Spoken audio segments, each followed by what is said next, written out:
मानव जीवन बहुत कठिनाइयों के बाद मिलता है और मानव जीवन जीना भी इतना आसान नहीं है। हर दिन मनुष्य के जीवन में तरह तरह की मुसीबतें आती रहती हैं और साथ ही उसका दिमाग कमजोर हो जाता है। आज की इस कहानी के माध्यम से जानते हैं कि मनुष्यों में ऐसी कौन सी आदतें पाई जाती है जो उनके दिमाग को धीरे धीरे कमजोर करती हैं। मित्रों, दिमाग हमारे शरीर का महत्वपूर्ण अंग है।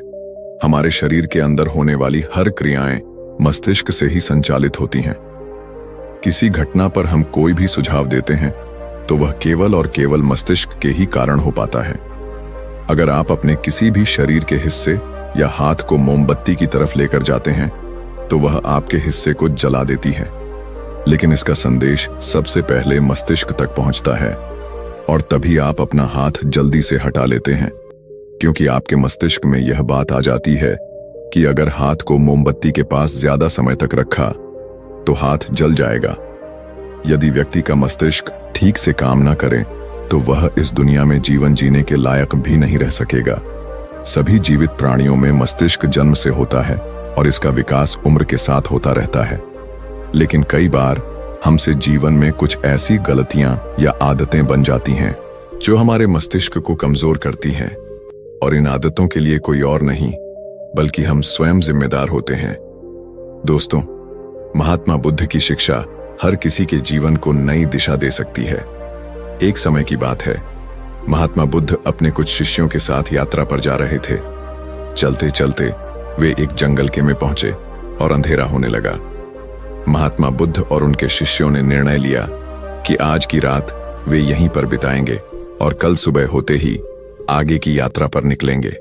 उन सभी शिष्यों में से बुद्ध के एक परम शिष्य भी थे जो कि कद में नाटे और बहुत भोले भाले थे। सभी शिष्यों में से इस ऐश की आदत बिल्कुल अलग थी, जहां सभी लोग 7 से 8 घंटे की नींद लेते थे। यह महाशय केवल 3 घंटे ही सोते थे। इनका मानना था कि जो लोग अधिक सोते हैं वह आलसी होते हैं। महात्मा बुद्ध के इस शिष्य को भोजन करना बहुत अधिक पसंद था। जब वे भोजन करने बैठते थे तो अन्य सभी शिष्यों के हिस्से का भी भोजन कर लेते थे। इसी प्रकार उनकी कई ऐसी आदतें थीं जो अन्य शिष्यों को परेशानी में डाल देती थीं। उस रात जब महात्मा बुद्ध और उनके शिष्यों ने जंगल के किनारे पर डेरा डाला, तब दूर दूर तक पानी की कोई व्यवस्था नहीं दिख रही थी। इस बार पानी खोज कर लाने की जिम्मेदारी बुद्ध के उन भोले भाले शिष्य को दी गई। महाशय मटका लेकर पानी की खोज में निकल पड़ा। उसका शरीर पहले से थका हुआ था। काफी सोच विचार करते करते और चलते चलते आखिरकार उसे तालाब दिख गया। उसने तालाब से मटके में पानी भरा और पानी लेकर जैसे ही आगे बढ़ा, वहीं पर चक्कर खाकर गिर पड़ा। उधर महात्मा बुद्ध और उनके अन्य शिष्य उनकी प्रतीक्षा करते रहे। जब प्रतीक्षा में पूरी रात बीत गई, तब अगली सुबह महात्मा बुद्ध स्वयं अन्य शिष्यों के साथ अपने उस शिष्य की खोज में निकल गए जो रात से वापस नहीं लौटा था।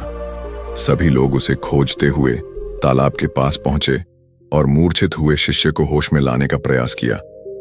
जब वह शिष्य होश में आया और महात्मा बुद्ध को अपने सामने देखा तो चौंक गया।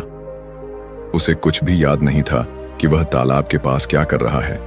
उसके इस व्यवहार को देखकर अन्य सभी शिष्य उस पर हंसने लगे और उसे मंद बुद्धि कहकर चिढ़ाने लगे।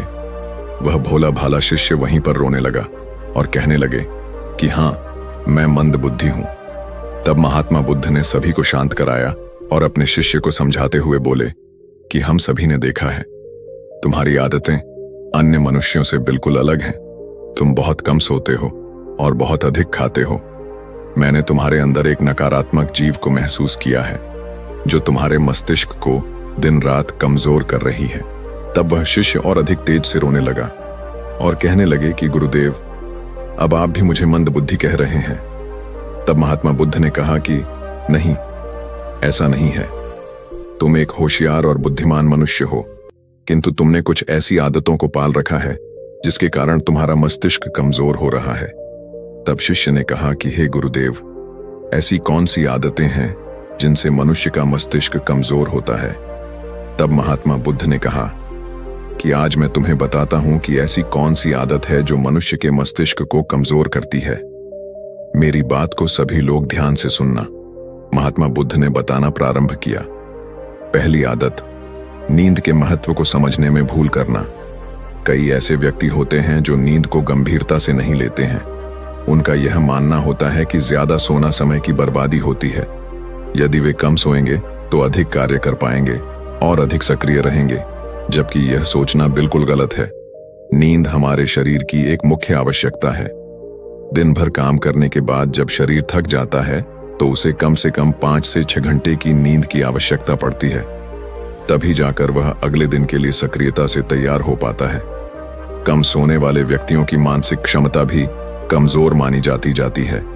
इसीलिए मस्तिष्क को तरोताजा और तेज रखना है तो रोज 5 से 7 घंटे सोए। दूसरी आदत, आवश्यकता से अधिक भोजन करना। कई व्यक्ति ऐसा सोचते हैं कि एक ही जीवन मिला है, इसलिए इसे खाने पीने और मौज करने में बिताना चाहिए, और इसी सोच के कारण वह आवश्यकता से अधिक खाना खाने लगते हैं। ना तो उनके खाने में किसी प्रकार की कोई गुणवत्ता होती है और ना ही वह कभी खाने की मात्रा पर ध्यान देते हैं।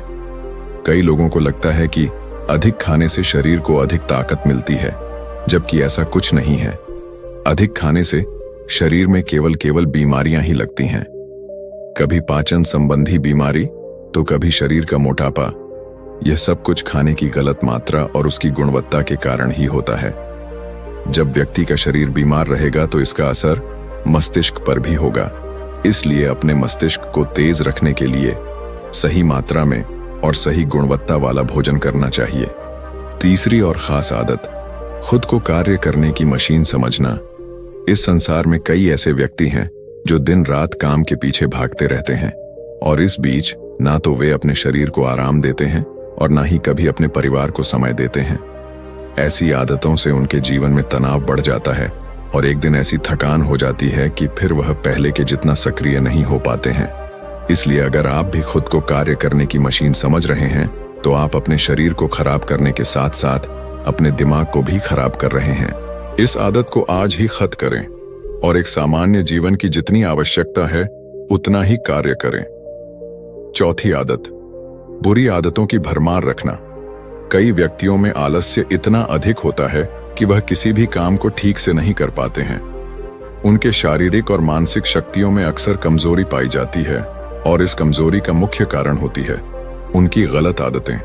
काम को टालना, आवश्यकता से अधिक सोचना, बेकार की बातों पर चिंता करना, यह सभी दिमाग को कमजोर कर देने वाले लक्षण होते हैं। इसीलिए यदि सही जीवन जीना है और दिमाग को तेज रखना है तो सबसे पहले